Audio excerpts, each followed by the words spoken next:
ఒక రోజున ఏడుస్తూ పాడుకున్నాడు ఆయన. నన్ను బ్రోవామని చెప్పావే సీతమ్మ తల్లి, నన్ను బ్రోవామని చెప్పావే, అమ్మా ఇంత కష్టపడుతున్నానమ్మా కాపాడమని చెప్పమ్మా అని.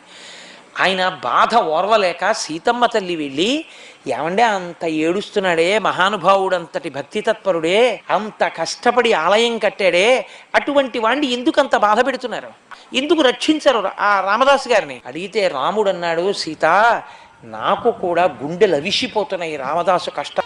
లోకంలో వేదము చెప్పిన శాసనం ఒకటి ఉంది. ఇతను గత జన్మలో ఉండగా ఒక చిలుకని తీసుకెళ్ళి పంజరంలో పెట్టి బాధ పెట్టాడు, బయటికి వెళ్ళడానికి లేకుండా చేశాడు. ఆ చిలుక పంజరంలో పెట్టి బంధించినప్పుడు ఎన్ని బాధలు పడిందో అవి ఈ జన్మలో శరీరంతో ఇతను తీర్చేసుకోవాలి. ఎప్పుడు పూర్తయిపోతుందా వెళ్ళి కనపడదామని నేను కూడా అగ్గగ్గలాడిపోతున్నాను, ఇప్పుడా 12 ఏళ్ళు పూర్తవుతాయా అని.